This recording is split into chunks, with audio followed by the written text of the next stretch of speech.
1절과 2절 말씀을 우리 다 같이 읽겠습니다. 로마서 12장 1절과 2절 말씀을 다 같이 읽읍시다. 그러므로 형제들아, 내가 하나님의 모든 자비하심으로 너희를 구원하노니 너희 몸을 하나님이 기뻐하시는 거룩한 산 제물로 드리라. 이는 너희가 드릴 영적 예배니라. 너희는 이 세대를 본받지 말고 오직 마음을 새롭게 함으로 변화를 받아 하나님의 선하시고 기뻐하시고 온전하신 뜻이 무엇인지 분별하도록 하라. 아멘. 이 세대를 보라. 이런 제목으로 우리가 함께 은혜 받기를 원합니다. 오늘 우리가 살아가고 있는 이 세대를 하나님께서는 어떻게 보실까요? 하나님의 시각으로 우리가 바라볼 수 있기를 바랍니다. 그래서 기독교적인 세계관, 성경적인 세계관을 가지고 눈이 있어도 보지 못하고 귀가 있어도 듣지 못하고 마음으로는 깨닫지 못한다고 하였으나 성령으로 말미암아 보고 듣고 깨닫게 된다 하셨으니 우리가 성령으로 충만하게 될 때 이 세대를 보는 눈이 열립니다. 이 세상이 지금 어떻게 돌아가고 있는지를 시세를 볼 수 있는 눈이 열리는 것입니다. 여러분, 오늘 이 시대를 사람들은 뭐라고 말합니까? 사람들이 뭐라고 하든지 우리 하나님께서는 뭐라고 하실까요? 오늘 우리는 이 세대를 바라보면서 뭐라고 말하고 있습니까? 성경의 말씀을 빌려서 대언해 보자면 속고 속이는 시대다. 속고 속이는 시대입니다. 악한 자들은 속기도 하고 속이기도 하나니 성경에 그랬거든요. 남을 속이려고 하지만 사실은 자기도 남에게 속고 있다고 말이죠. 그러나 우리는 이 세상을 분별하고 판단하는 자가 될지언정 세상의 판단을 받는 그리스도인이 되어서 되겠습니까? 우리를 가리켜서 빛이라고 하셨는데, 빛의 자녀라고 하셨는데, 여러분, 예수 그리스도를 믿는 하나님의 자녀들은 하나님께로부터 무슨 책망이 온다면 빛 가운데 다시 한번 새롭게 일어서는 역사가 일어나죠. 그러나 죽은 자들은 반응이 없어요. 오늘 이 세대를 바라보면서 정말 죄가 관연해진 세상이 아닌가. 속고 속이는 세대다. 여러분, 요즘 속이는 것의 대표가 뭐가 있어요? 대표적인 일, 속이는 것. 보이스피싱. 보이스피싱 얼마나 속입니까? 네. 일전에도 그 은행 직원이 2시간 간격인가 자기 창구에 와서 할머니 할아버지가 돈을 현금으로 많이 찾으려고 하는 걸 보고 이거 이상하다 싶어가지고 조사를 했더니만 보이스피싱이었다. 그래서 두 사람이 동일 인물에게 포섭이 돼가지고 돈을 막 몇천만 원, 몇백만 원을 현금으로 달라고 하니까 뭐 하려고 뭐 병원비 내야 된다 하고 막 이 이상해서 전화한 내용을 휴대폰을 보고 그 전화로 이제 결국 사람을 잡게 되더라고요. 보이스피싱이 얼마나 많습니까? 여러분도 아마 보이스피싱 전화 많이 받아봤을 거예요. 저도 많이 받아봤어요. 아마 전 국민이 많이 받아봤을 거예요. 진짜 속고 속이는 세대에 우리가 살고 있습니다. 악한 세대입니다. 어느 교회의 목사님의 장모님이 실제로 겪은 일이라고 그래요. 어느 날 그 목사님 장모님께 전화가 걸려왔어요. 그 딸의 목소리, 엄마, 나 너무 아파서 수술해야 돼. 엄마 나 죽겠어요. 그 목소리를 들은 어머니는 막 저절로 눈물이 나더래요. 딸이 아파서 죽겠다고 하니까 눈물이 저절로 막 나는 거예요. 그래, 내가 어떻게 도와줄까? 그러니까 떨리는 목소리로 또 들려옵니다. 엄마 나 죽겠어요. 돈 좀 보내줘요.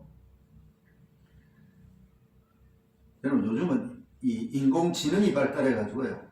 컴퓨터로도 사람의 목소리도 조작을 하고요. 예? 별별 것을 다 하고 있습니다. 뭐 이미지 이 뽀샵 하는 거는 그건 뭐 얼마든지 하고 목소리까지 변형을 시켜버리고 비슷하게 만들어버리고 그러는 시대가 되고 말았어요. 여러분, 우리가 아들, 딸의 목소리도 못 듣나 하고 그렇게 핀잔을 줄 수 있겠지만, 그러나 가만히 생각해 보십시오. 아들, 딸의 목소리를 구별하고 못하고 가네. 딸이 아파가지고 죽어간다고 하는데 당장에 그 소리를 듣는 어머니는 당황스럽기도 하고, 보세요, 눈물이 나더라. 눈물이 날 정도로 그 순간에는 사람들이 속기 쉽다 그 말입니다. 그래서 보이스피싱에 속아가지고 돈을 보내게 된 것. 안타까운 일들이 참 많이 일어나요. 평생을 모았던 돈을 다 날려버리기도 하고 말이죠. 서울의 인사동 골동품 가게가 쭉 늘어서 있는 곳에 그리 크지 않은 그 골동품 가게에 중년 남자가 들어갑니다. 그 가게에는 자질구레한 그런 골동품들이 장신구가 여러 개가 이제 전시가 되어 있지요.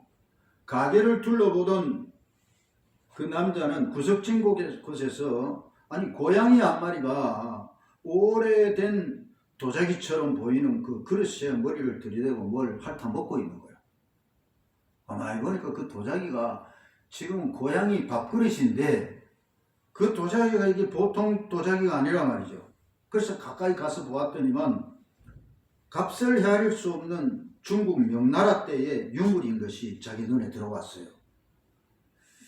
그래서 그 유물을 그 가게에 있는 다른 어떤 것보다도 좋은 것이라 생각을 하고 그걸 어떻게 살까? 그야말로 이게 진짜 비싼 보물 같은데 어떻게 살까 생각을 하다가 그 귀한 것을, 도자기를 고양이 밥그릇으로 쓰고 있는 주인한테 이제 말을 걸었습니다. 방법을 궁리하고 해가지고 이야기를 하는 거예요. 주인장, 그 고양이 한번 참 멋지게 잘 생겼네요. 얼마면 팔겠소? 얼마면 팔겠소? 그러자 주인이 말을 합니다. 아니요, 팔지 않습니다. 죄송하지만 고양이는 우리 가게 안에 쥐를 잘 잡아먹기 때문에 그 고양이 팔 수가 없습니다. 중년 남자는 조바심이 생겼어요. 아니, 고양이 사가면서 그것도 살려고 했는데 고양이를 팔지 않겠다고 하니까 그래서 또 태연한 채 또 이제 흥정을 하기 시작하는 거예요. 아니, 내가 저거 꼭 보니까 참 예쁘게 잘생겨서 내가 키우고 싶어. 그런데 50만 원 드릴 테니까 달라고. 50만 원에 팔라고 했어요. 그러자 주인은 못 이기는 척 하면서 이거 정말 파는 게 아닌데 정 그러시다면 막 그렇게 하십시오. 그래서 못 이긴 채 하고 이제 고양이를 팔겠다고 한 겁니다. 여러분, 이 중년 남성이 이제 고양이 사는 게 목적이 아니잖아요. 고양이 사는 게 목적이 아니니까 이렇게 말을 했대요. 그렇지. 고양이 밥그릇까지 내가 다 한꺼번에 사야 되겠네. 그러면서 주인장, 이렇게 하면 어떻겠소? 내가 5만 원 더 얹어 줄 테니까 저 고양이 밥그릇 저 주십시오. 그러니까 주인이 정색을 하면서 하는 얘기가 이렇습니다.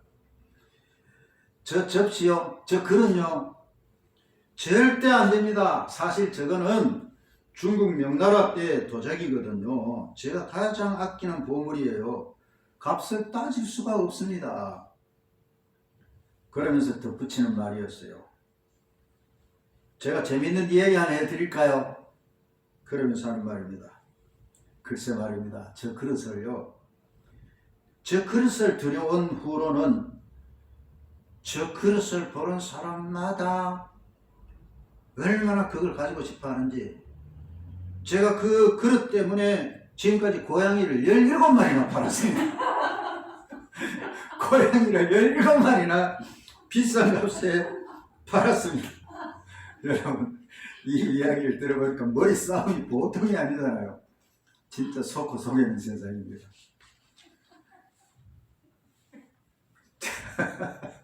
토쟁이를 살려고 사람들이 그래도 보는 눈이 있어가지고 도자기를 싼 값에 살려고 고양이부터 살려고 했던 거죠. 이 시대가 참 악한 세대요.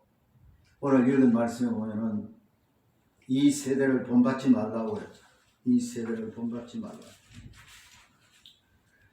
형제들아, 내가 하나님의 모든 자비하심으로 너희를 권하노니 너희 몸이 뭐냐? 너희 몸을 하나님이 기뻐하시는 산 제사로 드리라고 말하면 이게 바로 영적 예배다. 너희는 이 세대를 본받지 말고 마음을 새롭게 함으로 변화를 받아라. 변화를 받아라. 마음을 새롭게 함으로 변화를 받아야 여러분 이 세대를 본받지 않습니다.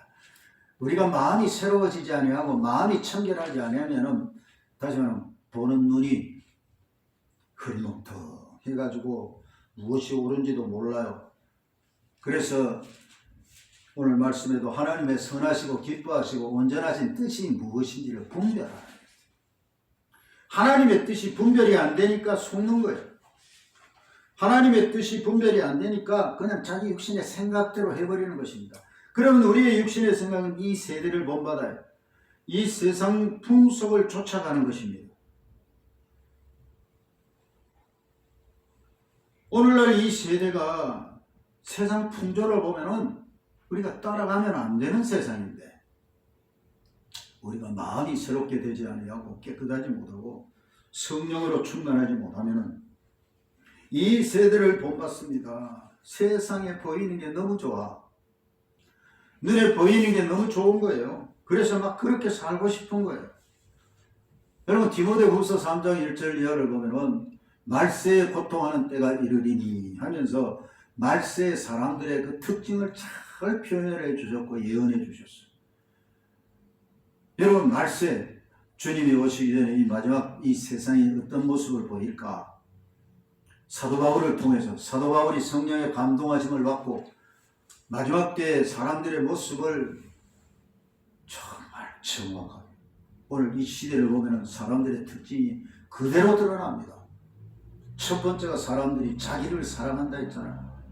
자기를 사랑하는 얼마나 이기적이고 얼마나 자기중심적이고 같이 어울려가지고 뭐 당을 같이 하고 직장을 같이 하고 심지어는 한 가족이면서도 얼마나 자기중심적인지 이기적인지 그래서 사람들은 자기를 사랑할 것이라고 했어요. 자기를 사랑하는 게 자기를 사랑해요. 성경은 내 이웃을 내 몸과 같이 사랑하라고 했는데 이웃 사랑하는 거는 그것도 보지도 않아요. 자기를 사랑하는 거예요. 자기 중심적이에요. 내게 안 맞으면 안 되는 거예요. 그 다음에 뭐예요? 돈을 사랑한다. 돈을 사랑한다. 여러분 이 시대는 정말로 돈을 사랑하는 모습입니다. 돈이면 물불을 가리지 않습니다. 돈이면 부모 형제도 가리지 않습니다. 요즘 뭐 유산 상속세가 비쌉니다만 상속할 게 있으면은요 형제간에도 자매간에도 동기간에도 얼마나 다툼이 생기는지. 진짜 부자가 천국에 들어가기가 힘들다 했잖아요. 부자들일수록 많은 것이 있으면 있을수록 그것을 가지고자 하는 욕심이 정말로 자기를 사랑하고 돈을 사랑하는 모습이에요. 보세요. 자기를 사랑하고 돈을 사랑하니까 자기중심적으로 그저 막 돈 챙기는데 바빠요. 그런 뉴스는 우리가 너무 많이도 들었어요. 돈 때문에 자식이 부모를 죽이기도 하는 세상입니다. 여러분 돈 때문에 형제간에 명절에 심지어는 막 총기를 가지고 말이죠. 자기 형님을 죽이는 일들도 일어났었지 않습니까? 너는 이것을 알라 말세에 고통하는 때가 이르니 말세를 가리켜서 고통하는 때라 이랬어요. 여러분 사람들이 자기를 사랑하고 돈을 사랑하니까 고통하는 때입니다. 이거는 고통이 없을 수가 없는 거예요. 그 다음 따라오는 말씀을 보면은 자랑하며 이랬어요. 자랑. 여러분, 자기 자랑하는 시대에 돼버렸어요. 성경은 자기 자랑하지 말라 이랬어요. 그런데 자기를 자랑하는 시대가 되었어요. 오히려 연약한 것을 자랑하라고 했잖아요. 사도 바울을 통해서. 약한 것을 자랑할 수 있다는 게 은혜를 받은 증거지요. 근데 우리는 남들과 비교해가지고 자랑하는 것, 그걸 우쭐대고 자랑할 것이 있다고 생각하면 가슴이 편안해지고 어깨가 펴지고 여러분 그런 세상이야. 그런데 그 다음 또 따라오는 메시지를 여러분 보십시오. 교만하다 했어요. 보세요. 자랑은 교만이에요. 자랑하며 교만하며 그리고 비방한다 했어요. 뭐 그거는 붙어져 있을 수밖에 없어. 자랑하고 교만하니까 남들하고 비교해 보면서 그저 남을 비방하고 판단하고 비평하고 말이에요. 남을 짓밟으려고 하는 것이죠. 부모를 거역한다 했습니다. 여러분 말세에 고통하는 때 사람들은 부모를 거역합니다. 자녀가 되고 자식이 됐으면은 정말로 부모에게 공경하고 효도하는 것이 마땅한 것이고 하나님께서 약속하신 복을 받는 첫 계명인데도 불구하고 부모를 거역한다. 안타까운 모습. 오늘 이 시대는 아이들도 뭐 많이 낳지를 않는 시대가 되다 보니까 가정사에 있어서도 자식이 굉장히 권력이 세, 권위가 세. 자식의 이 말 한마디가 굉장히 세진 시대예요. 그래서 심지어는 부모를 거역하는 그런 시대의 모습들을 너무 많이 보이고 있어요. 그리고 감사하지 아니한다 했습니다. 뭐 같이 붙어 다닐 수밖에 없잖아요. 이런 고통하는 때에는 감사하지 아니하면 여러분 감사는 은혜를 받고 깨달을 때 감사하는 거죠. 사랑을 받고 감사, 은혜를 받고 감사. 근데 은혜도 부모 은혜도 몰라. 하나님의 은혜도 몰라. 그러니까 감사하지 않습니다. 결국은 따라오는 게 거룩하지 아니하며 거룩하지 아니하며 무정하며 원통함을 풀지 아니하며 진짜 인간의 정이 말라가는 시대예요. 무정하며 원통함을 풀지 아니하며 보복할 마음들을 품고 살아갔어요. 성경은 뭐라 분을 내어도 죄를 짓지만요 해가 지도록 분을 품지 말라고 하셨잖아요. 분노는 버려버리라고 말씀하고 있어요.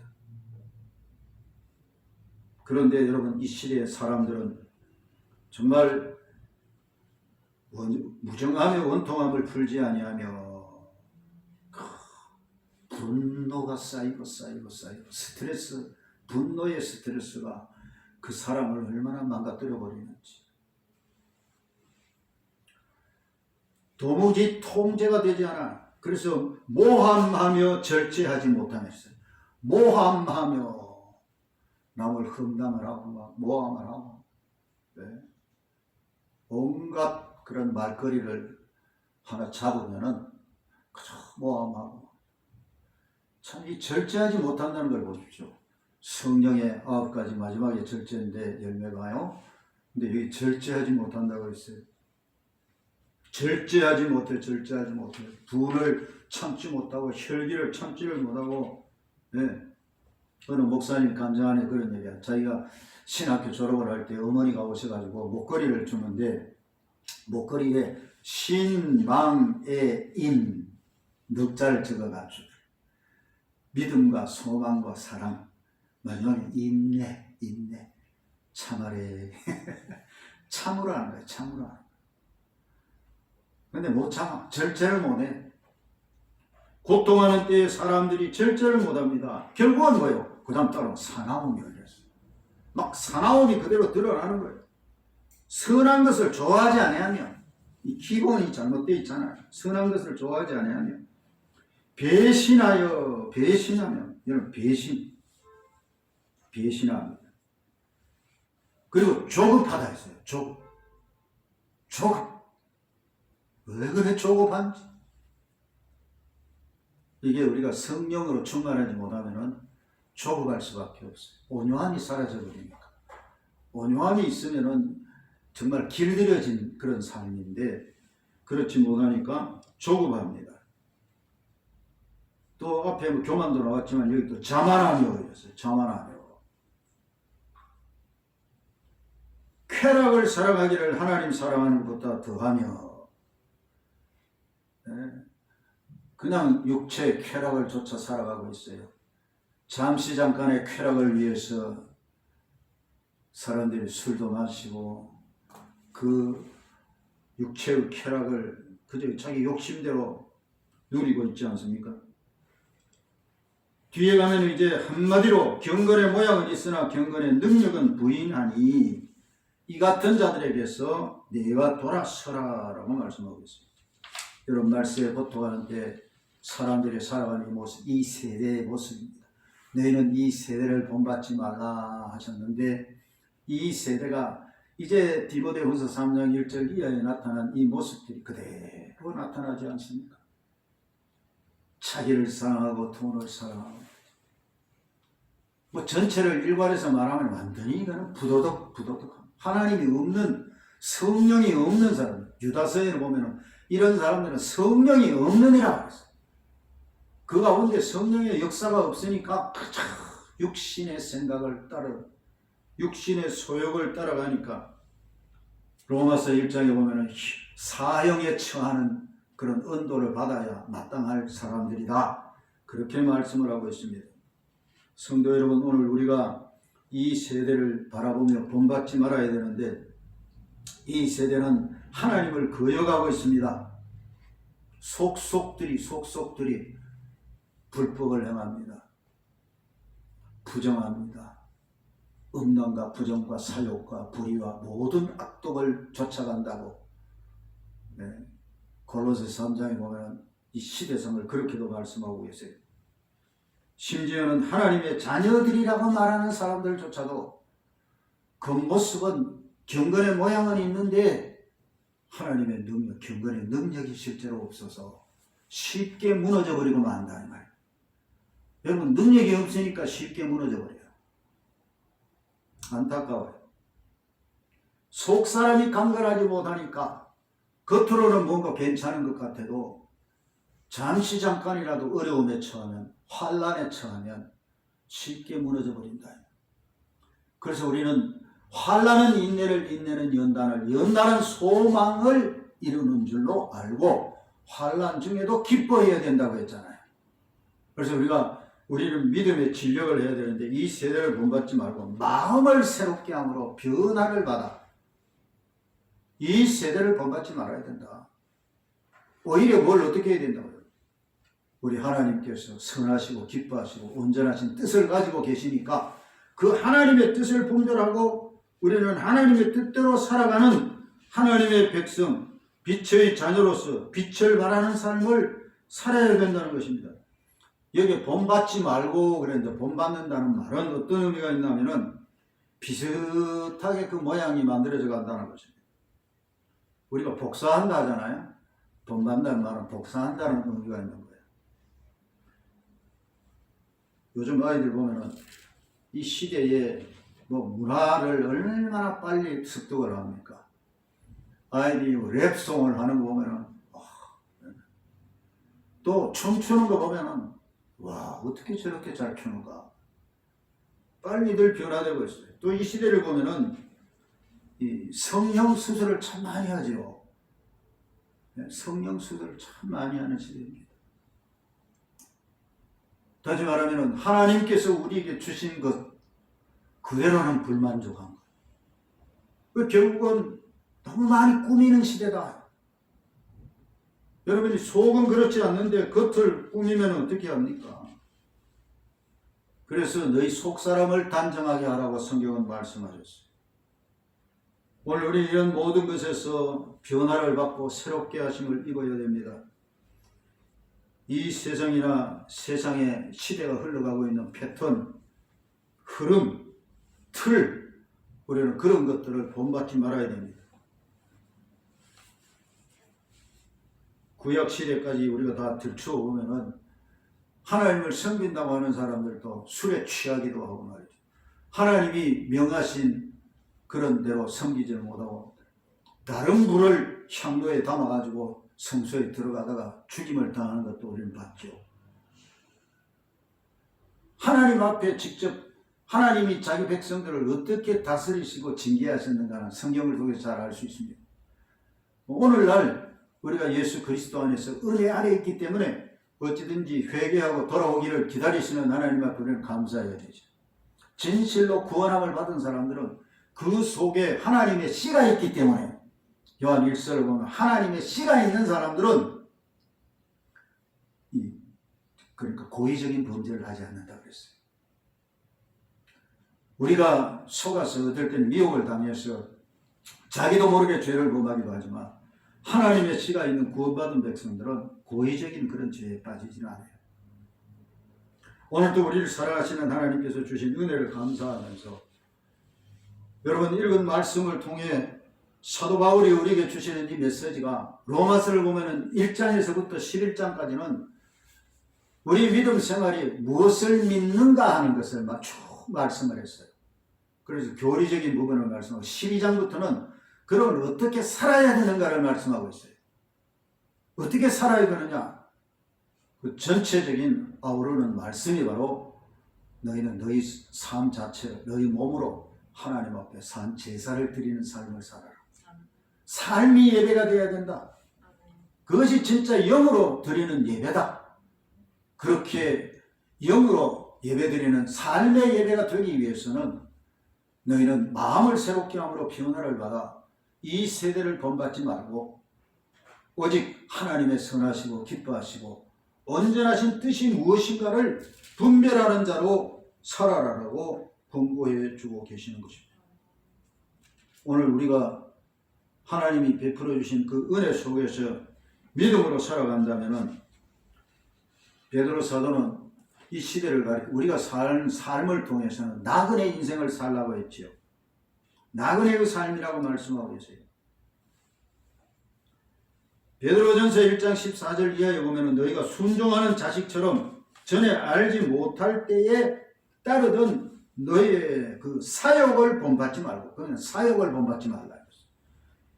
그 사욕을 본받는다면 사욕을 따라 사사로운 욕심을 쫓아가는 거죠. 그는 세상 이 세대를 본받는 것과 똑같습니다. 그러면서 오직 너희를 부르신 거룩한 자처럼 너희도 모든 행실에 거룩한 자가 되라. 하나님께서 내가 거룩하니 너희도 거룩하라 하셨느니라. 이렇게 말씀을 하셨어요. 내가 거룩하니 너희도 거룩하라. 여러분, 거룩이라는 말이 구별이라는 말이니까 우리는 이 세상에서 구별된 복을 받았어요. 얼마나 감사해요. 구별된 복을 받았어요. 여러분, 거룩한 백성이 되어버렸어요. 그의 거룩한 소유의 백성이 됐다고 말씀하는 것 기억을 하십시오. 주의 성령으로 말미암아 우리를 성전 삼으셨으니 이제는 내가 거룩하니 너희도 거룩하라 하신 말씀, 그 말씀이 맞잖아요. 오늘 주님이 뭐라고 말씀하셨어요? 사랑하는 딸아, 사랑하는 아들아, 너의 눈앞에 보이는 것만 다라고 생각하지 마라.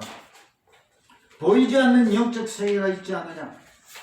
이 세상 사람들이 속기도 하고 속아서 넘어가고 있는 이 일들을 봐라. 아까 예를 들었지만은 값비싼 골동품을 싼 값에 챙기려고 속고 속이고 있는 그런 모습이 바로 이 세대의 모습이다. 보이스피싱이 난무하고 있는 속고 속이는 세대가 바로 오늘 이 세대를 보여주는 단면이라고 할 수가 있겠습니다. 여러분, 오늘 이 세상은 우리 눈에 보이는 이것만이 아니다. 오히려 그 배후에 영적인 존재가 있고 영적 싸움이 지금 벌어지고 있다는 것을 우리는 항상 기억을 하고 있어야 됩니다. 그래서 우리가 영적인 눈이 열려서 뭔가 영적 세계를 분별하고 감지할 수 있는 그런 은혜를 입어야 합니다. 성령이 역사하시면은 진리의 영이라 무엇이 잘못된 것인지 진리의 영이 우리 속에 충만히 역사하시면 진리가 아닌 것들이 드러나기를 시작하는 거예요. 정체가 드러나고 마는 것입니다. 우리는 오히려 속는 것이 아니라 그들을 대적하는 것이죠. 마귀를 대적하라 하셨어요. 악하고 더러운 영들을 분별하고 내쫓으라고 말씀하고 계세요. 이 세대를 본받지 말라는 것은 이 악하고 더러운 영들의 이 세력을 감지하고 영적 전쟁에서 전신갑주를 입고 특히 주의 말씀으로 잘 무장을 해서 대적하고 승리하라는 것입니다. 사도 바울은 이 세대를 미혹하는 세력들을 가리켜서 에베소서 2장에 보면은 공중의 권세 잡은 자라고 했어요. 에베소서 2장에서 여러분 하는 말씀을 우리가 들어봐야 된다고 말이죠. 사랑하는 우리 형제 자매 성도들을 향해서 너희가 전에는 어둠이더니 너희가 전에는 너희도 똑같이 그렇게 세상 공중 권세 잡은 그런 사탄의 종노릇 하고 있더니 이제는 너희가 구원받은 거 아니냐. 이제는 빛의 자녀가 되지 않느냐. 은혜로 말미암아 너희가 구원을 받았다. 그렇게 강조하고 계시는 것입니다. 우리가 예수님을 믿고 이 땅에 살아가는 삶에 이제는 어떤 자세로 살아가야 되는가? 여러분 이 세대를 보십시오. 아까 이 세대의 특징, 말세 고통하는 때의 사람들의 특징을 나누었지만 직접적으로 개인적으로 이렇게 가만히 열어보십시오. 우리 또한 거기에 빨려 들어가기 쉬운 게 그저 먹고 마시고 입고 살아가는 일에 집중하고 있습니다. 마태복음 6장 이하에서 예수님께서 말씀하셨던 대로 염려와 근심과 걱정에 빠져 있습니다. 무엇 때문에? 먹고 마시고 입고 거주하고 살아가는 이런 문제 때문에 우리의 마음은 온통 거기에 빼앗기고 있단 말이에요. 그래서 그것이 곧 우리 시대의 젊은이들에게도 그대로 연결이 되어가지고 여러분 산포시대라 하지 않습니까? 연애하는 것, 결혼하는 것, 출산하는 것을 포기한 청년 세대를 가리키는 말이라고 해요. 2011년 처음 이 산포 세대라는 말이 등장을 했다고 하는데 지금 우리는 대한민국의 미래를 걱정하는 일이 무엇 때문입니까? 바로 이 청년 세대의 이런 생활의 스타일 때문에 그렇습니다. 자기 나름대로는 지혜롭다고 그렇게 생각을 하겠지만 하나님께서 보시는 하나님의 시각에서는 너무도 멀어져 있는 것, 잘못된 것이죠.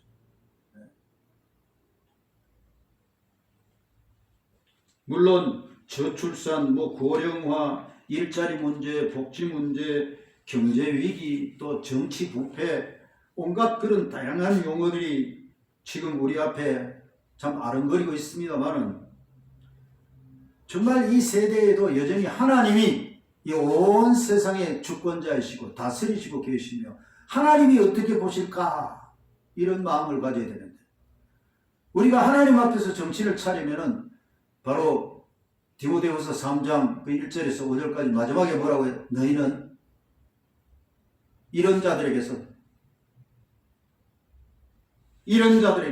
어떻게 하라고 했습니까? 그대로 따라가라고 했습니까? 그들 가운데 그대로 살아가면 안 돼요. 이 같은 자들에게서는 돌아서라. 잘못되다가 막 따라가더라도 빨리 돌아서야 되는 거예요. 아이고 우리가 정신 차려야 되겠네. 우리는 우리 하나님께서 말씀하신 대로 살아야 돼. 하나님이 뭐라고 말씀하시는가? 귀를 기울여 듣고 내가 거룩하니 너희도 거룩해라 말씀하시고 오히려 이 세대 사람들을 책망하는 자가 되라고 했습니다. 에베소서 5장에 보면 책망을 받는 자가 되지 말고 책망하는 자가 되라. 세월을 아껴라.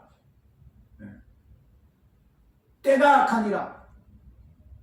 그러면서 오직 성령의 충만함을 받으라고